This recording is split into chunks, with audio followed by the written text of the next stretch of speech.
आज का विषय है आधुनिक काल का द्विवेदी युग। भारतेंद्र युग यदि आधुनिक काल का प्रवेश द्वार है तो द्विवेदी युग उसका विस्तृत प्रांगण, जहां उन प्रवृत्तियों को विकसित एवं पल्लवित होने का अवसर प्राप्त हुआ जो भारतेंद्र युग में प्रारंभ हुई थी। विशेषतः भारतीय जनमानस में स्वदेश अनुराग एवं नव जागरण के जो बीज भारतेंद्र युग में अंकुरित हुए थे, वे द्विवेदी युग में पूर्ण पल्लवित होकर सामने आ गए। 19वीं शताब्दी का अंत होते होते भारतेंदुकालीन समस्या पूर्ति एवं नीरस तुकबंदियों से सहृदय विमुख होने लगा तथा लंबे समय से काव्य भाषा के रूप में ब्रज भाषा का आकर्षण भी अब लुप्त होने लगा और उसका स्थान खड़ी बोली हिंदी ने ले लिया। महावीर प्रसाद द्विवेदी और उनका युग। द्विवेदी युग का नामकरण महावीर प्रसाद द्विवेदी के गरिमा मंडित व्यक्तित्व को केंद्र में रखकर किया गया। वस्तुतः उन्होंने सरस्वती पत्रिका के संपादन के रूप में संपादक के रूप में हिंदी जगत की महान सेवा की और हिंदी साहित्य की दिशा एवं दशा को बदलने में अभूतपूर्व योगदान दिया। अस्तु, महावीर प्रसाद द्विवेदी सन 1903 में सरस्वती पत्रिका के संपादक बने। इससे पहले वे रेल विभाग में नौकरी करते थे। उन्होंने इस पत्रिका के माध्यम से कवियों को नायिका भेद जैसे विषय छोड़कर विविध विषयों पर कविता लिखने की प्रेरणा दी।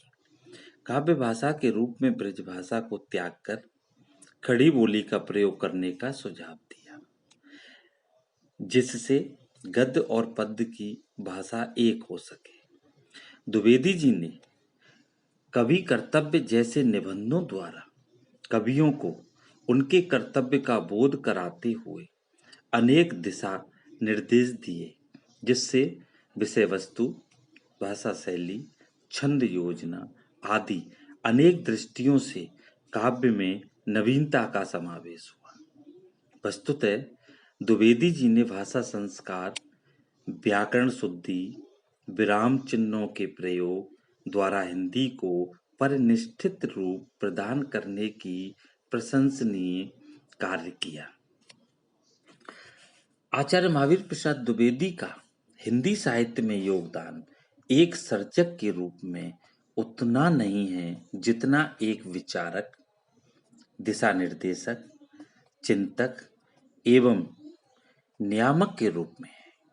अस्तु, उनकी प्रेरणा से हिंदी के अनेक कवि सामने आए जो उनके आदर्शों को लेकर आगे बढ़े। उनकी विचारधारा का पल्लवन करते हुए इन कवियों ने एक ओर तो नवीन काव्य धारा का श्रीगणेश करते हुए भारतेंदुकालीन समस्या पूर्ति रीति निरूपण से हिंदी कविता को मुक्त किया, तो दूसरी ओर खड़ी बोली को काव्य भाषा के रूप में प्रतिष्ठित कर दिया। वस्तुतः भाषा परिष्कार एवं संस्कार का जो कार्य द्विवेदी युग में हुआ, वह सदैव स्मरणीय रहेगा। हिंदी नवजागरण और सरस्वती पत्रिका। हिंदी साहित्य के इतिहास में आधुनिक काल वस्तुतः जागरण का संदेश लेकर आया। सन 1857 ईस्वी में प्रथम स्वतंत्रता संग्राम ने नव जागरण का बिगुल बजा दिया और भारतीय जनमानस में देशभक्ति, स्वतंत्रता, राष्ट्रोत्थान, स्वदेश अभिमान की भावना जागृत होने लगी।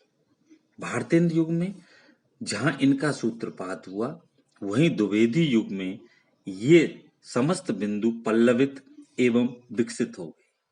डॉक्टर रामविलास शर्मा ने इसीलिए हिंदी नव जागरण को हिंदू जाति का जागरण माना है।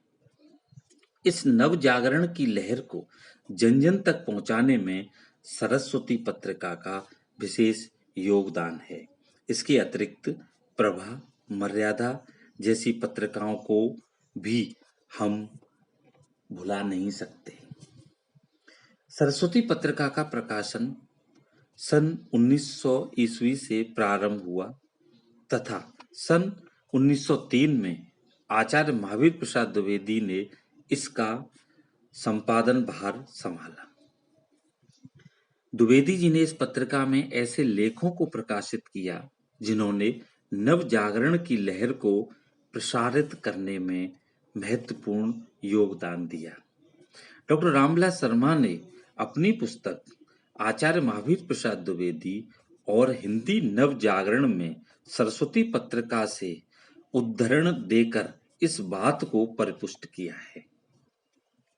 वस्तुतः आचार्य महावीर प्रसाद द्विवेदी से प्रेरणा लेकर तथा उनके आदर्शों को लेकर आगे बढ़ने वाले अनेक कवि सामने आए, जिनमें प्रमुख हैं मैथिली शरण गुप्त, गोपाल शरण सिंह, गया प्रसाद शुक्ल स्नेही और लोचन प्रसाद पांडे इत्यादि।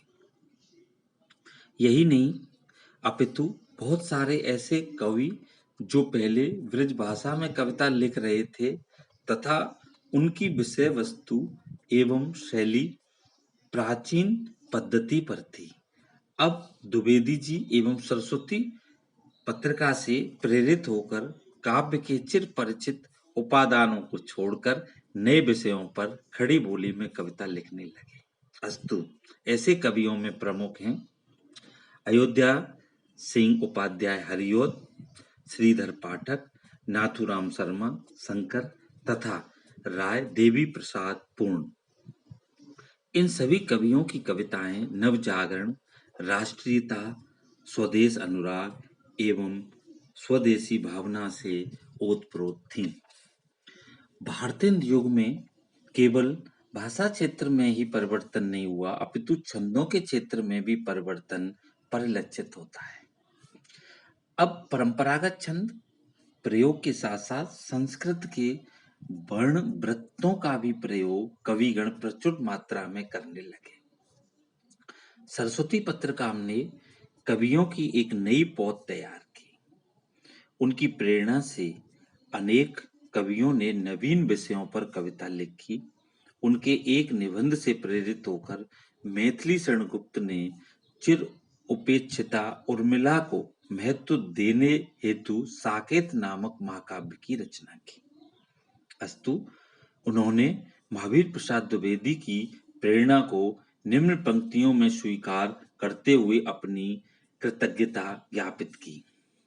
करते तुलसीदास भी कैसे मानस नाथ, महावीर का यदि नहीं मिलता उन्हें प्रसाद।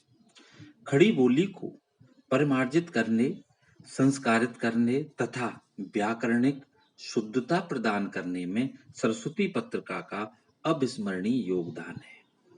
आचार्य द्विवेदी ने भाषा परिष्कार पर टिप्पणी करते हुए आचार्य रामचंद्र शुक्ल ने लिखा है, खड़ी बोली के पद विधान पर द्विवेदी जी का पूरा असर पड़ा। बहुत से कवियों की भाषा शिथिल और अव्यवस्थित होती थी। द्विवेदी जी ऐसे कवियों की भेजी हुई कविताओं की भाषा आदि दुरुस्त करके सरस्वती में छापा करते थे। इस प्रकार कवियों की भाषा साफ होती गई और द्विवेदी जी के अनुकरण में अन्य लेखक भी शुद्ध भाषा में लिखने लगे। वस्तुतः सरस्वती पत्रिका ने भाषा और साहित्य दोनों ही क्षेत्रों में परिष्कार किया। इसके माध्यम से ज्ञान का प्रचार प्रसार हुआ, कितने ही नए लेखक और कवि प्रकाश में आए, भाषा संस्कार हुआ, समाज सुधार हुआ, देश प्रेम, चरित्र निर्माण की भावना विकसित हुई, देशभक्ति और राष्ट्रीयता की चेतना विकसित करने में भी इस पत्रिका का विशिष्ट योगदान है।